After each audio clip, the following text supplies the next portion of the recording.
Okay, I hope I'm perfectly audible. Okay, so let's get right in. The first thing that I'm gonna be starting the session with is a tool that I think will be. Give me a sec. Okay, this is a tool that I think will be the master of uh, all of your time management. So this right here is a Gantt chart. This is where you're going to be planning your time based on the tasks that you have to finish by the end of the day. So personally, I do it on the way home from school, and you would ideally make this chart before starting your day. And the software I'm using right now is called Obsidian, but you could use any software that uses that can have Gantt charts. So you can see right here that I have all of my tasks listed exactly as I would have on my to-do list. And yeah, and once you've made these, it automatically sets these tasks for you in the order that you're going to be following them. So, I hope I'm audible. Am I? Yes, thank you, Puppy. Whoops. Okay. Anyways, so I'm gonna be sharing this code right now for all of you.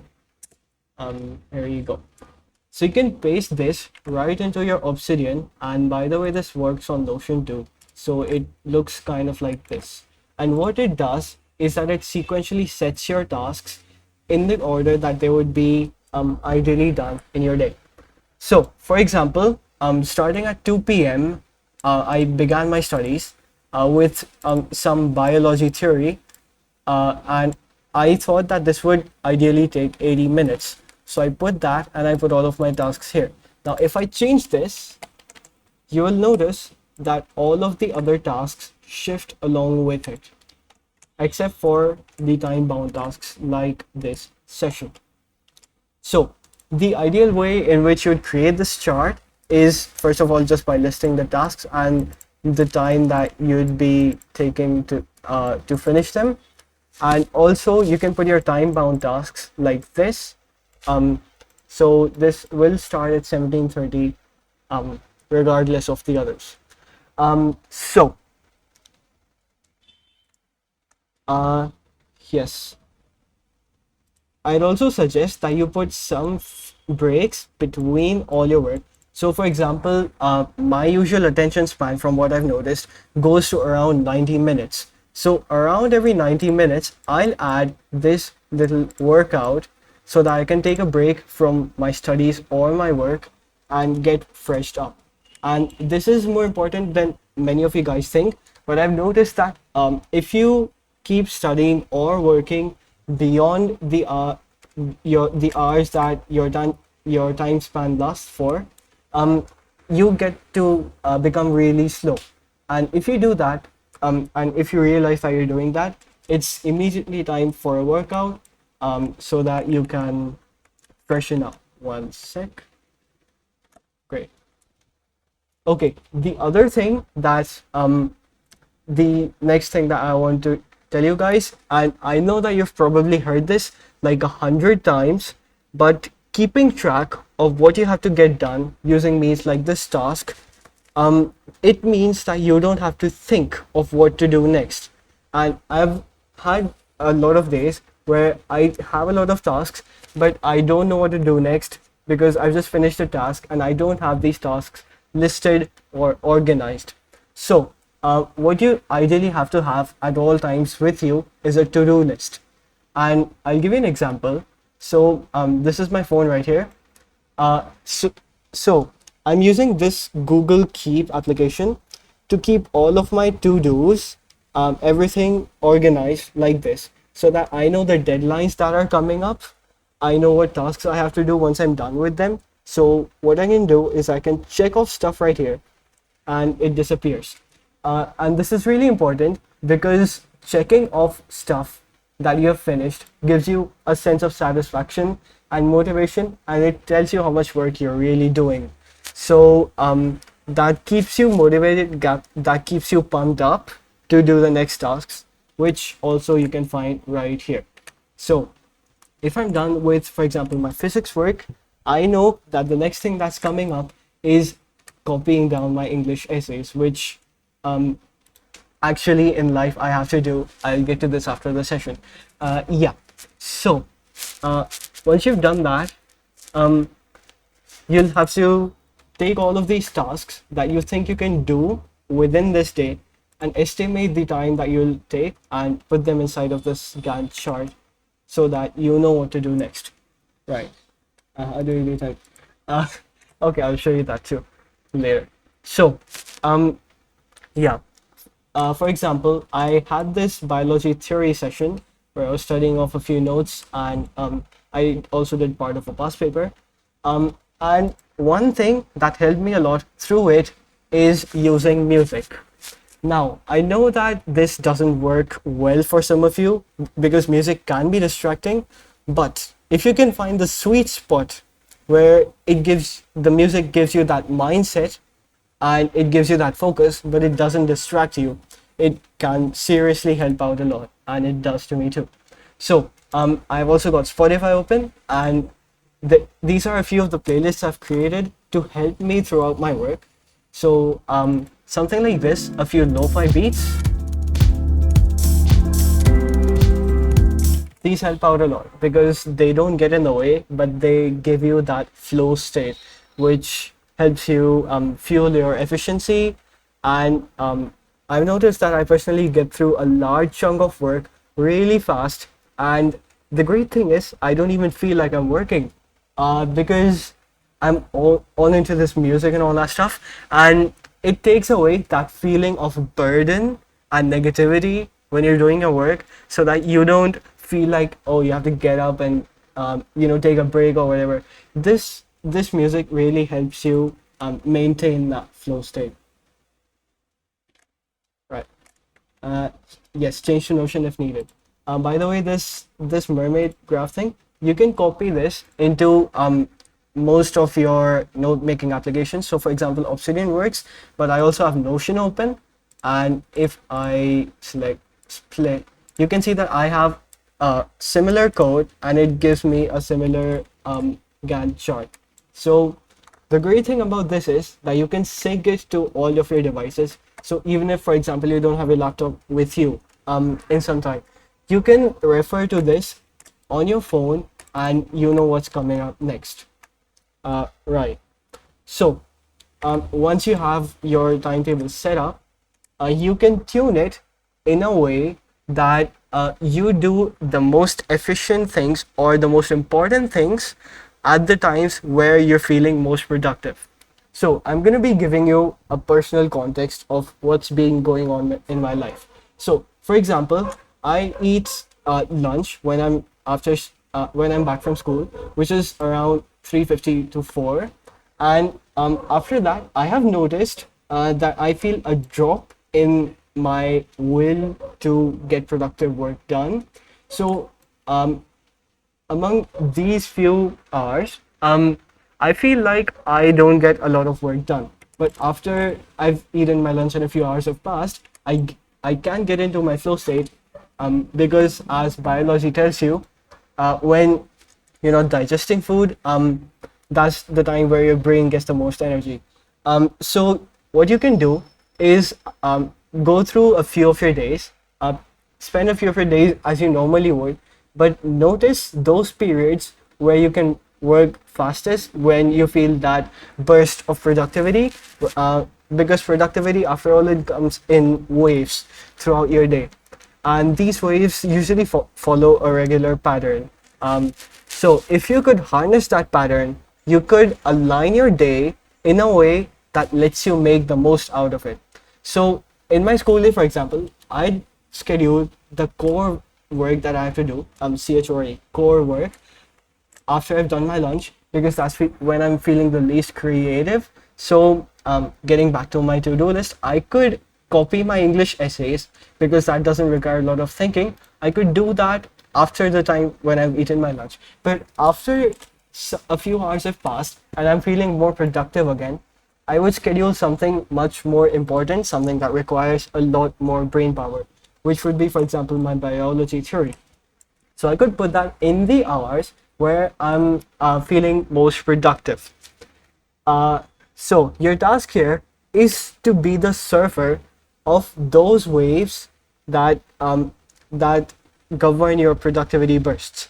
And if you can ride those waves by scheduling your most important tasks, as I said, you can get the most work done in these bursts so that you get more out of your day. And one thing I've also found that helps me a lot is that I can create all of these tasks and my Gantt chart on my commute time from school to home.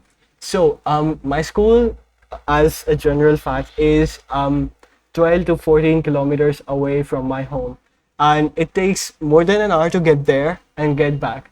So once I'm done with school and I'm on my way home, I could use that time in a way to plan the rest of my day so that when I'm home and I'm done with, for example, taking a shower, I know what's coming up next and I can get to work. Oh, what did I just that? Anyways, so I can get to work immediately when I get home because I know what to do. And you could use these short bursts of time, for example, when I'm getting home. This is a short period of time, but it isn't enough to get any work done. So you can use that time to plan the rest of your day. uh, yes. One more thing that helps a lot is that when you're doing your studies and when you're making your notes, store them in a place that's accessible to you at all times. So this would be, for example, my Notion. And I'm sure a lot of you know that the notes I've made and published are publicly available. So I used to make these notes in these free times because I had them with me on my phone and on my laptop. So that could include the free hours in my school and at my home because I have my notes and I can refer anything whenever I want, or even more importantly, uh, write down anything that I might spontaneously think of right into my note base so that I can get back to some research or whatever when I get home. Yes. So this Gantt chart. Uh, okay, one sec. I'll be right back, guys.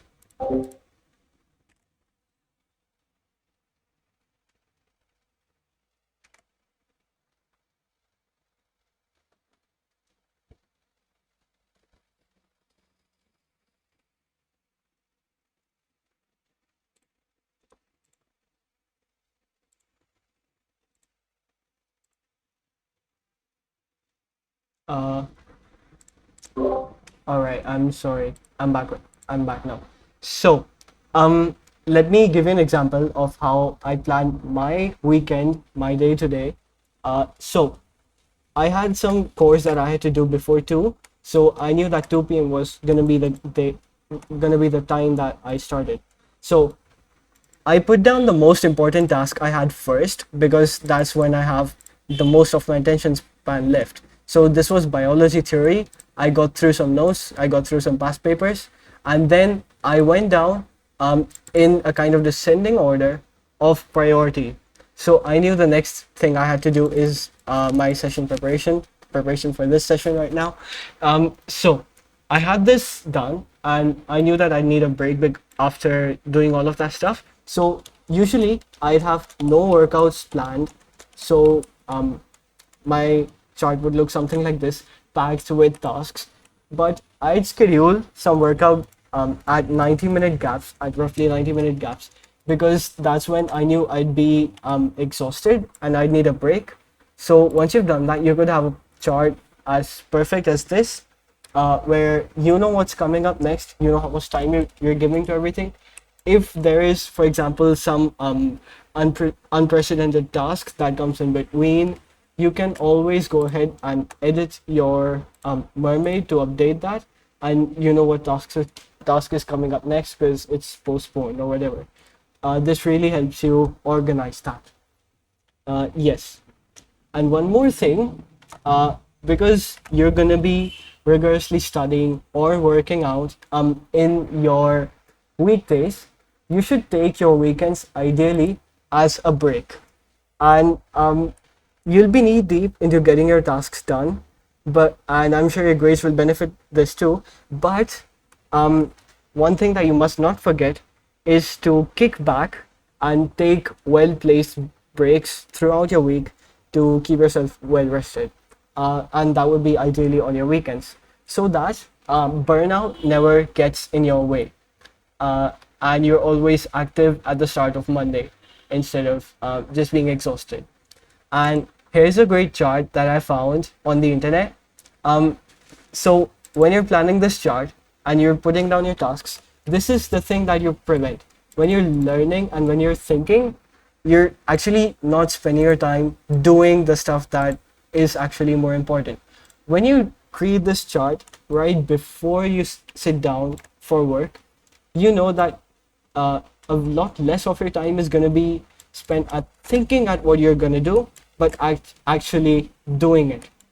And here's one more of these images that I found. This one is by the famous Adam Grant. And he says, resting is not a waste of time. It's an investment in well-being. And because you're taking rest, if you're taking workouts, if you're taking breaks, it gives your mind a chance to, um, act, in fact, be less stimulated than it was before, so that you have a lot more of your attention span when you're getting back to work. It's also not a sign of laziness because it gives you all of your energy back when you're going to be needing it. Breaks are not a distraction, they are a chance to refocus attention. And similarly, it is also important once in a while to kick back, have a game, play, get social, and it also helps you connect with people, which can, I'm telling you personally, it can act as a great stress reliever in your worst moments. This actually helps you a lot.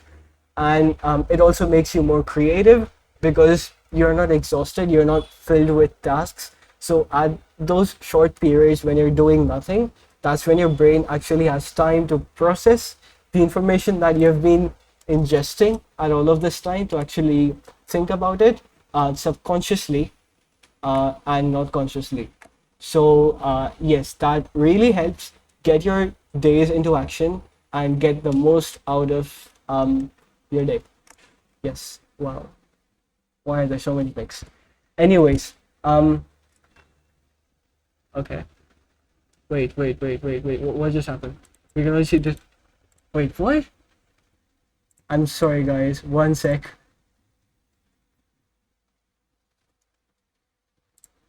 One sec. I'll be streaming again. Yes, I'll just share these images to you just in case you missed them. Copy.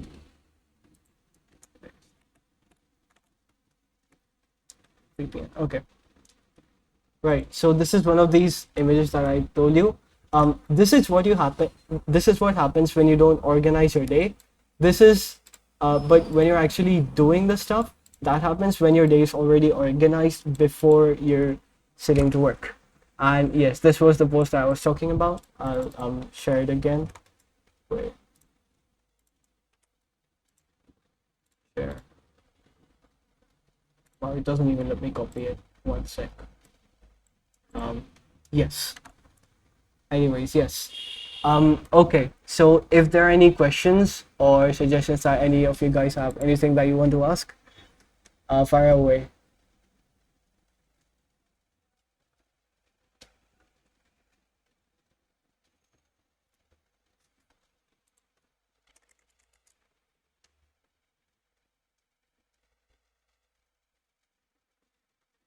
How to fix my scroll wheel glitching. Is this a macOS thing? Okay. I'm just gonna tell you guys. This is the tool that I'm using to fix my scroll wheel. It's called MOS. Okay. What kind of schedule do you think is appropriate for midterms? So I'm guessing by midterms you mean that's like in the end of one semester before the start of another. Yes, it can be made in Notion, by the way. So I think by midterms you mean like the time when one semester is over and before another, and that's usually when you have most of your free time.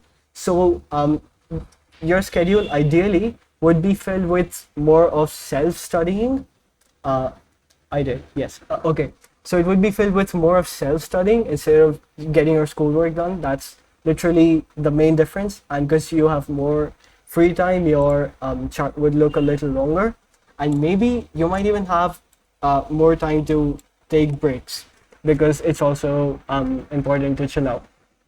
Yes, I did. I have seven A levels, which are physics, chemistry, biology, English, mathematics, computer science, further maths.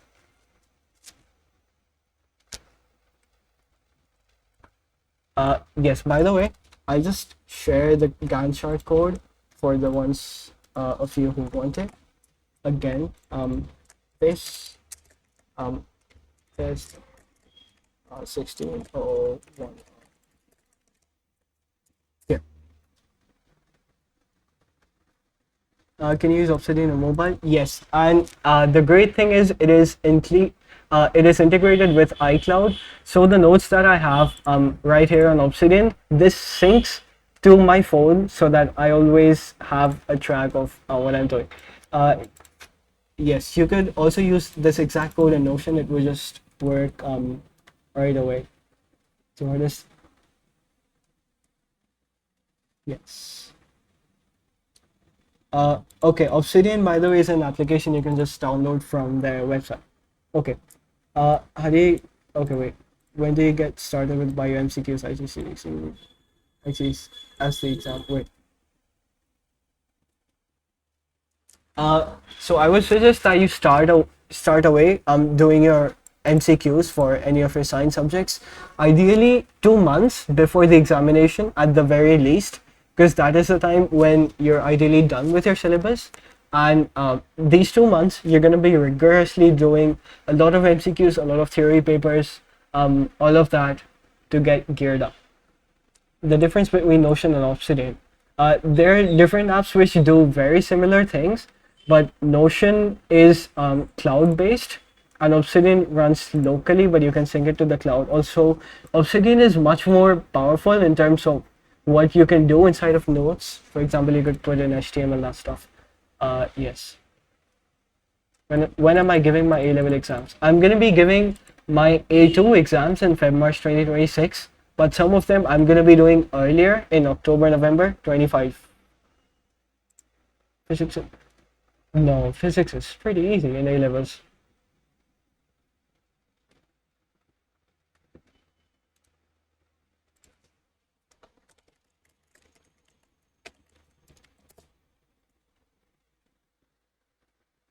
Right. If you have 1 week left, it might be looking pretty bad for you, but honestly, it isn't as bad as you think. Because if in that 1 week, you can gear up, and if you put in all that you've got, even 1 week, I believe, is enough to get through your IGCSE exams with decent scores.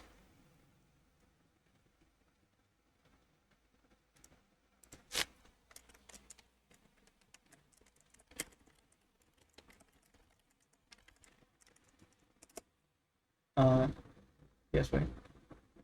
Actually, yes, wait. Okay, what is an ideal sleep time for health, and how can we fit it into an overpacked schedule? So, if you have an overpacked schedule, what you should really try. Okay, your school starts at 7. Okay, so what you really should try is to squeeze down a few of the tasks that you have into shorter times and give yourself more breaks so that at those short times when you're working, you're actually working with full speed so that you have enough time. And the ideal sleep time would be, for me, it is 11 a.m. to 6, no, wait, 11 p.m. to 6 a.m. or sometimes even earlier. So I would often sleep at 10:30 if I have to wake up early, because like 7 hours is the bare minimum of sleep that you must get. You have Kim on Monday. All the best. Time management questions with Q&A from me. Wow. Okay. Is there a way of making yourself being able to do something instead of autopiloting, studying? So if you find that you're trying to autopilot studying, if you're doing it more subconsciously instead of consciously, that can sometimes be a good thing because it increases your speed but it decreases the amount of attention that you give. So for you, I'd suggest that you must multitask a lot less than what you're normally used to, and give yourself more breaks so that at those times when you're tired, you actually have a moment to increase your attention span and increase your focus, so that you when you're actually working, you can give it more of your conscious mind. Yes, A levels is a really good curriculum to follow.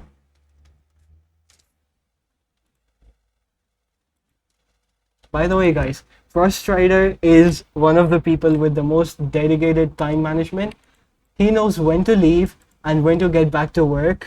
That is really nice. Kudos, Neil. Good luck for your English. Bye.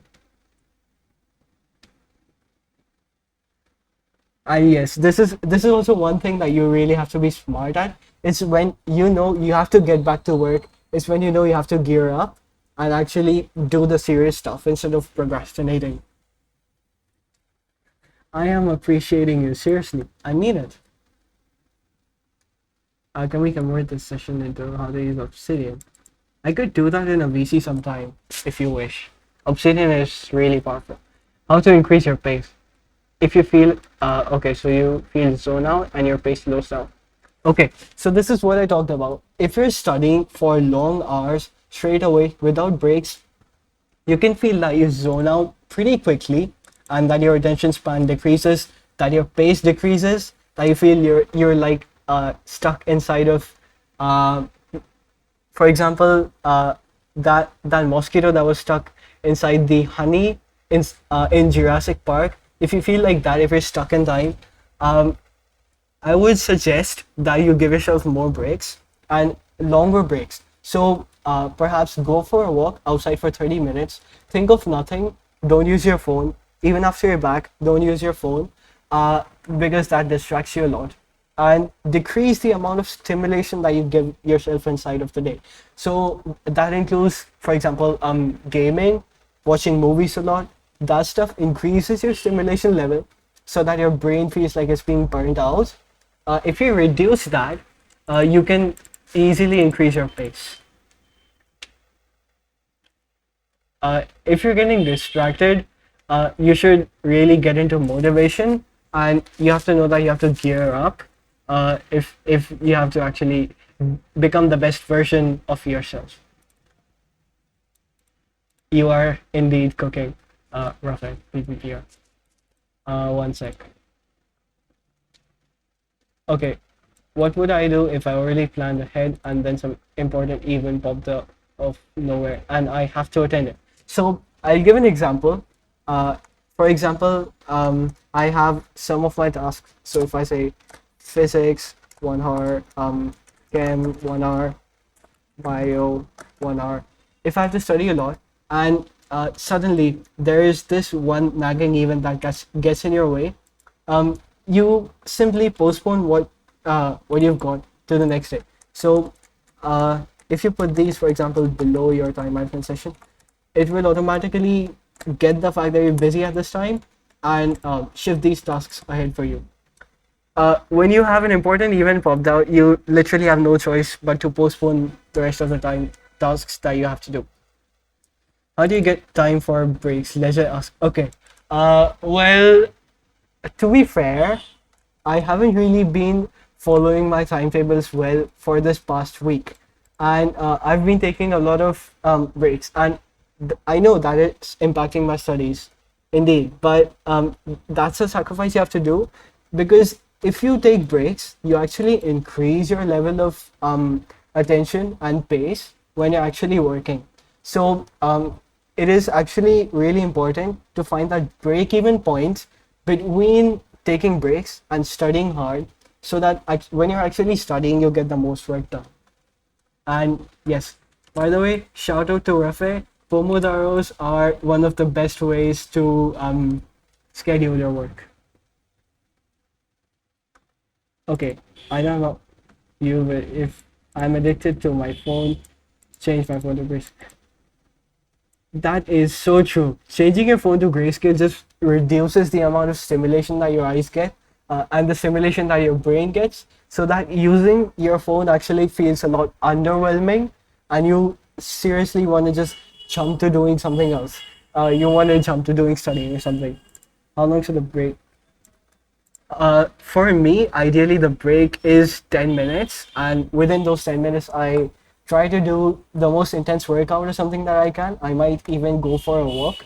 But within those 10 minutes, it's important to engage your brain in zero tasks. So if you're using social media inside your break, that's a huge no-no, because that impedes your attention span, as I told you. Breaks need to be a time span where you have zero stuff inside your mind. Your mind is totally empty, because that's when your subconscious mind gets everything together. That's when you get yourself together, when you're doing nothing. You just put a long password on your phone, so you always get. That is genius. Okay, what is a good way to avoid distractions and how to get rid of procrastination? You've planned something that was a bit later in the day starting. Yeah, messy. What do I do?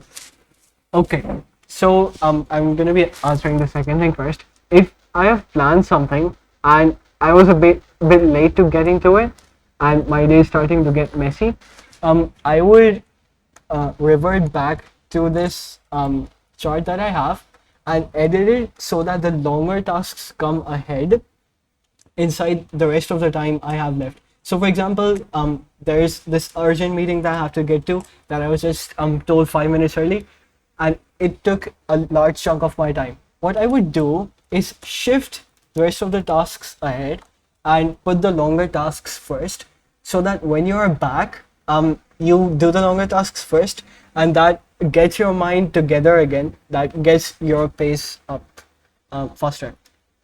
And also, a good way to avoid distractions.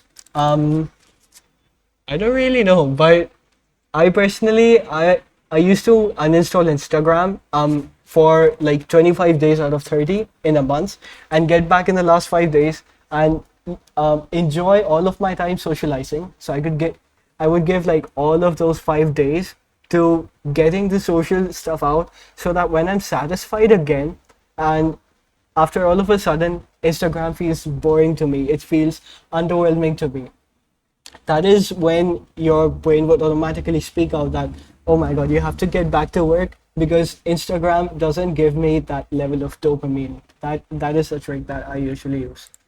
Okay, you study in front of your PC and have Discord, YouTube, WhatsApp, Insta open, and you can't always help switching to them every few minutes. You can't study without your PC. It's literally everything. I feel you, Miss Bourne. I also use my PC like a lot of the time, and I get back to Discord once in a while, just because I'm tired of studying, and because Discord right here would give me the level of dopamine that studying wouldn't give you right now. So what I would suggest in your place is to give yourself a dopamine detox, so that the dopamine release that Discord or Instagram or something like that gives you, that dopamine release is no longer so appealing to you, so that when when you're getting back to studying, you don't feel like, oh my god, I'm so low on dopamine, I'm feeling so bored, because boredom actually helps you get rid of that dopamine. And if you really want breaks, go outside, take a walk, do some workout. That will feel you get really well.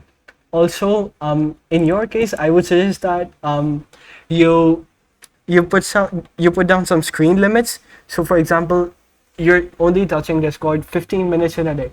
So macOS, for example, has something called app timers, so that you can only use Discord for 15 minutes throughout the day, and then it will just kill it and not let you use it anymore. So you know that the minutes you spend on your social media apps are numbered, and so you make the most out of those minutes and don't spend your time mindlessly doing that stuff. Yes, Opal would be a really great help. Where's app time? Wait, app time. Wait, wait. Sorry. Um, I don't know where it would be, but wait, screen time. Add limits. Yes, this is what you do. So for example, you'd add a limit for as an example, Discord. I could select that and I'd give it, for example, every day 15 minutes. So that's what you would do to make yourself feel that your minutes on social media are numbered and you can make the most out of them. You ignore them, not gonna lie. If you're ignoring your app limits, this should be a huge red flag in your mind. You should be appalled at how you're so mindlessly ignoring app limits, because that is one goal that you set for yourself. And if you're not following your own goals, it's a huge red flag. So I would suggest that you gear up. Feel some of that grief come into you for the fact that you're missing out on some of the most important things and resorting to doing social media instead.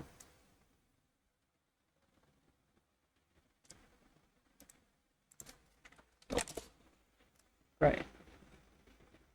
Gonna be an academic weapon this year, for sure. And if you use it well, all of this stuff that I've showed you, the Gantt chart, or even the to-do list on your phone.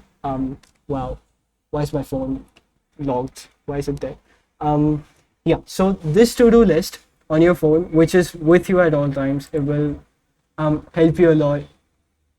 Wait. Okay. On the phone, let's use it most.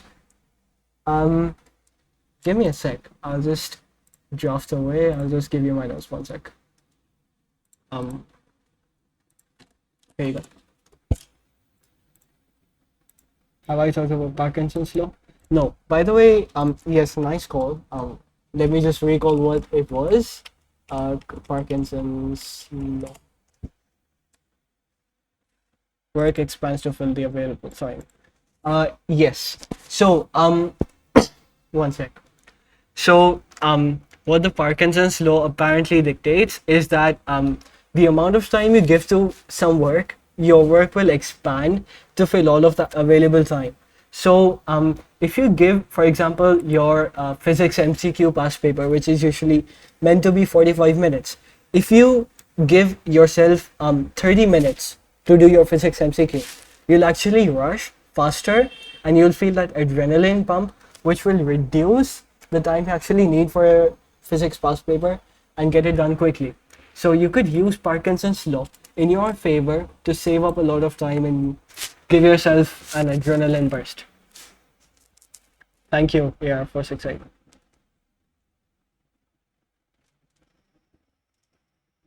Right, are there any questions that I missed? I'll start making AS notes. I've started making very few notes these days, but I'll make them soon. Okay, wait. Also, usually I'm something to look for. So.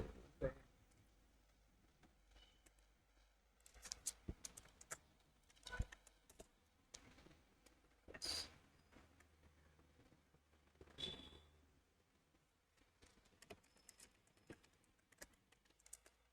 No.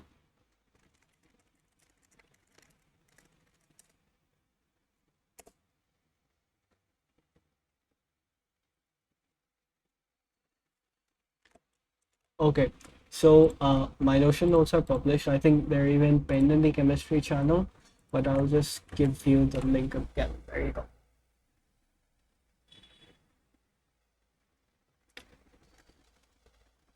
Yes, reward-based work is indeed the way to go. So, yes, nice point raised by each of you.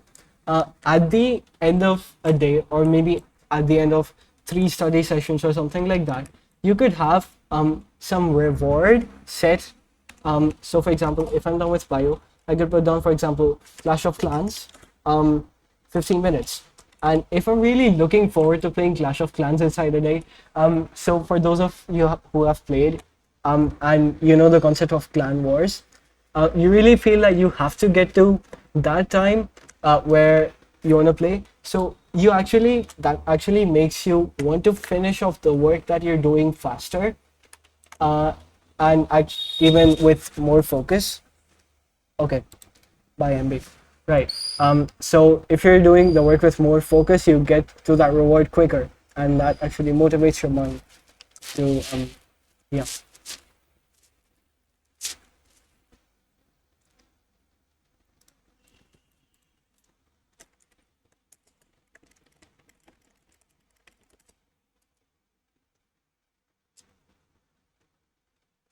Okay, we're gonna be ending this session in 2 or 3 minutes if there are no any more questions.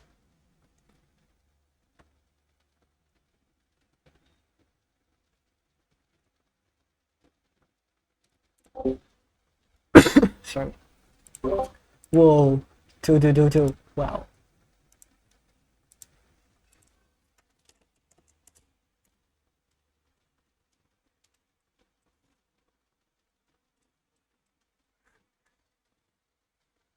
Okay.